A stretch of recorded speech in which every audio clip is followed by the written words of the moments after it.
और मुझे डर भी नहीं है। अगर तो देखिए अनिल जो है, अनिल जी कहते हैं कहीं बाप रे बाप हम मांग नहीं करेंगे राजभरों की, तो छोड़ दो पार्टी, छोड़ दो उसको, अपने मिशन को छोड़ दो। कैबिनेट ओम प्रकाश भी हैं, कहते हैं कि अरे हम मांग करेंगे तो हमको यहाँ से हटा दिया जाएगा, मंत्रालय छोड़ना, हाँ छोड़ना पड़ेगा। तो छोड़ दो, समाज भगवान है, समाज अपना टप्पा बना कर दे देगा। अगर जो डर का जो अपना इस समाज की सेवा करने की बात करेगा, वो कभी समाज का सेवा नहीं कर सकता है। वो बस समझिए कि अपने वंश और अपने परिवार में रह जाएगा, समाज की विषय में चिंता नहीं है। और मैं सदन में जाऊंगा और दिखाऊंगा कि समाज को हक अधिकार कैसे चाहिए और कैसे % आरक्षण जो है पिछड़ों का, उसमें मैं 3 कैटेगरी में बांट चुका हूँ। और उसमें जो अति में जो अनुसूचित दर्जा जो मिलता है समारोह को, वो अति में जो पिछड़ में जो राजभर आता है उसको मैं वो कैटेगरी बना चुका हूँ और उसको मैं फॉलो कर दूंगा। तब तक जब ओम प्रकाश जी आ गए तो फिर मदारी वाला काम कर दिए, बस उसी चीज को लेकर वो अब तो देने जा रहे थे लोग।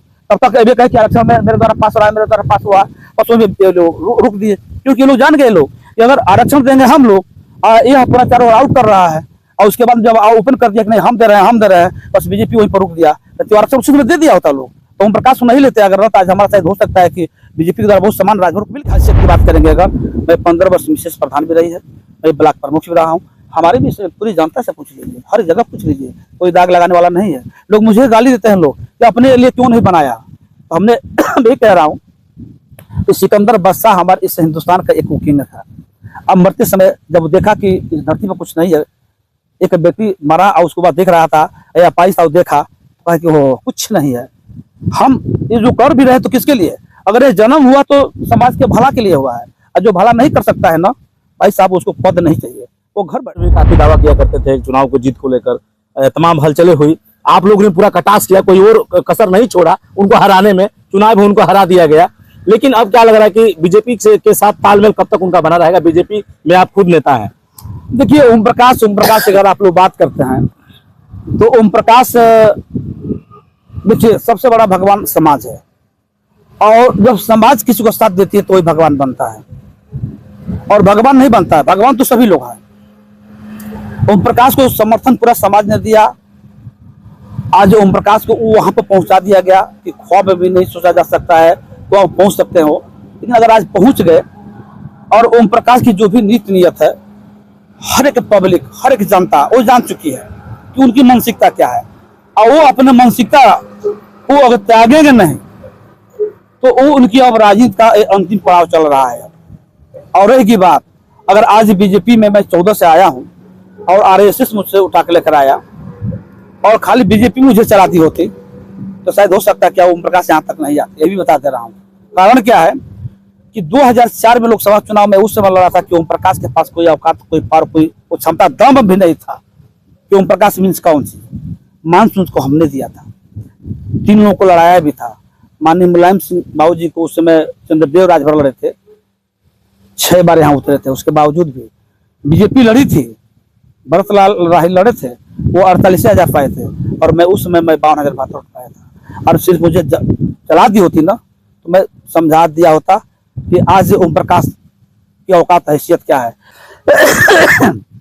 रही बात जहां तक आपने, अगर ओम प्रकाश की बात हम कर भी नहीं करेंगे, कारण क्या है कि जो खुद अब व्यक्ति मरने वाला है, खुद वो खत्म है, उसकी बात भी करना अब हमारा, हमको अपने राजभर जी कई राजभर नेता, जैसे उसमें ओम प्रकाश राजभर भी हैं और भी तमाम बीजेपी के लोग भी थे। राजभर समाज को राजभर के नेता, चाहे अदर पार्टी के लोग भी नेता सहयोग में आरक्षण दिलवा रहे थे समाज को, 17 जाति, उसमें राजभर समाज 1 नंबर था आरक्षण को लेकर। अब इस आरक्षण का क्या होगा? चुनाव तो बीत रहा जा रहा है, तिलक हो रहा है, विपक्ष पक्ष हो रहा है, लेकिन आरक्षण का क्या होगा? राजभर समाज का क्या होगा?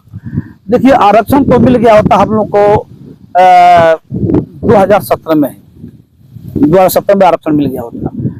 उसमें देखिए जब आपसे बताया ना कि 14 में जब आरएसएस मुझे जब लेकर आया लोकसभा को लेकर, और जब मैंने हरिनारायण को जब स्वागत किया, नए पुराने का मामला आया तो, और उसके बाद में 17 में ओम प्रकाश के पास वो अपनी उनकी औकात मालूम हो गया था, उनके पास कुछ नहीं रहा, तो उनको बीजेपी में आना मजबूरी हुआ। बीजेपी के पास मजबूरी नहीं थी, लेकिन अमित शाह जी ने वो किसी भी अन्य के प्रकरण ले भी लिए, तो हम लोग दिल्ली में जंतर मंतर पर हम लोग बगावत किया था। जब अमित शाह ने बुलाया, अमित शाह ने साफ शब्दों में कहा था कि राजभरो आप प्रकाश का बगावत मत करो, 10 सीट में दूंगा और आप लोग स्वतंत्र हो और सबको लेकर चलो। हम लोग ठीक है, स्वागत है।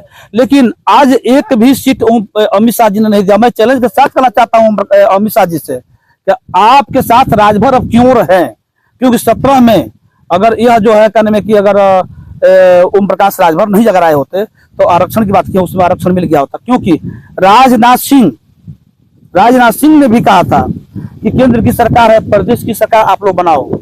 और लेकिन अब मैं कह रहा हूं कि राजभर क्यों करे बीजेपी को, क्योंकि एक भी राजभर को अब तक कोई सम्मान नहीं मिल पा रहा है, विधानसभा लोकसभा कहीं कुछ नहीं। और अमित शाह जी ने जब कहा था तो मैं तो अमित शाह को चले साथ कहना चाहूंगा कि महोदय आपसे मैं मिलने का मुझे मौका नहीं मिल पा रहा है और मुझे आपसे सवाल जवाब भी करनी है, क्योंकि अखिल भारतीय राजभर संगठन का 27 तारीख को हम लोग का मीटिंग है, चल इसी महीने में संगठन का।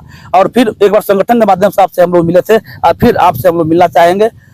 अगर मिलने के बाद उस समय हम लोग जवाब लेंगे कि आखिरकार जो आपने कहा था कि 10 सीट देंगे वो चाहिए। राजनाथ सिंह से पूछना है कि आपने कहा था कि आरक्षण देंगे, हमको वो भी चाहिए, कहाँ मिला? और फिर 10 वर्ष बीत गया और फिर आप 24 के बाद करते हैं। क्या राजभर पर कब तक उम्मीद रखेंगे? और राजभर मैं चैलेंज साथ करना चाहूंगा, पूर्वांचल में जिसको किसी कोई भी पार्टी क्यों न हो, जिसके ऊपर राजभर चढ़ेगा चुनाव वही जीतेगा, क्योंकि बाहुल्य इलाका अरे पूरे भारतीय भरों का है, पूरे भारतीय भरों का है। अब भरों में ही से सभी लोग खंड खंड बटे हुए हैं, हर एक नाम का भी उपमा उसी के जड़ से दिया लिया गया है। बिहार में राजभर राजवंशी राज लिख रहे हैं। वही तो मैं कह रहा हूँ ना, ये जड़ यहाँ किंग तो राजभर है और राजा भी है। मैं ठीक है, मैं मानता हूँ राजा था तब, आज नहीं है। तो जब नहीं है तो उसके हिसाब से आरक्षण को उसी को कहते हैं कि आर्थिक आधार पर उसकी जैसे व्यवस्था है वो सबको देना चाहिए। इस कंडीशन को देखकर क्या लग रहा है 27 में आपका जो संगठन है राजभर संघ का, कुछ 27 में फेरबदल होगा, संगठन कुछ करेगा? देखिए संगठन तो इसी में हम लोग दारा सिंह चौहान लड़े थे, इसी में कर दिखा दिया, या बीजेपी को लोग भी जान जाए और माने ओम प्रकाश जी भी जान जाए, और खुद बाप बेटा खुद ये लड़े थे और फिर अपने बेटों को ही लड़ाने का काम किया, उसमें भी सामने दिखाई दिया गया। ये लोग अगर आज ओम प्रकाश नहीं अगर आता सदन में तो मैं विधायक आज बीजेपी में आज से नहीं, मैं 17 में भी विधायक होता, 14 में अगर हम लोग सभा नहीं लड़ हरिनारायण को दे दिया तो 14 में हम बीजेपी से आज हम विधायक बनता और मंत्री बनकर लड़ाई राजभर की लड़ाई अक्षय कुमार लड़ेगा पूरा हिंदुस्तान की। मैं आज के बाद चैलेंज करता हूँ, क्योंकि मेरे अंदर जब चोरी जब आज तक नहीं हो पाया और सारे लोग कहते हैं कि अक्षय कुछ नहीं बनाया, तो मुझे अपने बनाने की बात नहीं, मुझे समाज का चिंतन मंथन है। मैं मेरे सदन में कोई बैठे, सरकार किसी की भी हो और किसी भी सरकार में मैं रहूं और किसी भी सरकार का मैं बनकर जाऊं, उस दिन आप राजस्थान में जो विधायक ने बोला है आपने देखा भी होगा, आंखों में उसके आंसू मैंने सुना है उसके बातों को, मैं अपने जैसा उसको माना है, क्योंकि वही सोच हमारी भी है, क्योंकि हमको जाति की बात नहीं समाज की बात होनी चाहिए। और आर्थिक हिसाब से हर एक जाति में गरीब होता है, आरक्षण मिलना चाहिए, आरक्षण सबको मिलना चाहिए, जाति कोई भी क्यों ना हो। मान लीजिए कोई मानते नहीं कि अगर जिसको राजपूत पंडित कहते हैं क्या उसमें गरीब नहीं होगा लोग, क्यों उसको नहीं मिलना चाहिए? अगर जो बहुत बड़ा धनवान हो गया उसको आप आगे बढ़ा दो, जो उसमें छोटा उसमें गरीब है, किसी जाति के मैं कह रहा हूँ भाई, अहिर हो, भर हो, चमार हो, राजपूत हो, पंडित हो, सिख हो, ईसाई हो, मुस्लिम हो, जिसमें भी हो, सब में आरक्षण उस हैसियत से मिलना चाहिए। घर अधिकारियों के द्वारा जांच प्रक्रिया करते हुए उसको देख ले कि इसको हक अधिकार चाहिए कि नहीं चाहिए और उसको मिलना चाहिए। अगर ऐसा नहीं होता है तो ये सरकार की कमी कही जाएगी, सरकार की कमी सरकार की कमी। देखिए सभी बातों से मालूम ये चलता है कि कहीं ना कहीं पूर्वांचल में बहुत संख्या राजभरों की है, अगल बगल प्रदेशों में भी है। आजकल तो हलचलें बहुत तेज है राजभर को लेकर, और पूर्वांचल में जब राजनीति की बात आती है, चाहे लोकसभा का चुनाव हो या फिर प्रदेश स्तर का इकाई कोई भी चुनाव हो, लोकसभा का विधानसभा का, राजभरों पर सियासत बहुत ज्यादा होता है। लेकिन आरक्षण की जब बात आती है तो राजभर समाज के नेता हो चाहे अदर समाज के नेता हो, राजभरों पर राजनीति जरूर होता है, लेकिन आरक्षण अभी तक किसी नेता ने नहीं दिलवाया है। अब देखना है कि राजभर के लिए राजभर समाज के संगठन और राजभर नेता कितना आगे आते हैं और कहां तक इनको आरक्षण दिलवाने में, कहीं ना कहीं उनको हक अधिकार दिलाने में काम करते हैं। तो मिलूंगा फिर किसी नेक्स्ट वीडियो में, जब तक के लिए हिंदुस्तान तक न्यूज। जय हिंद, जय भारत।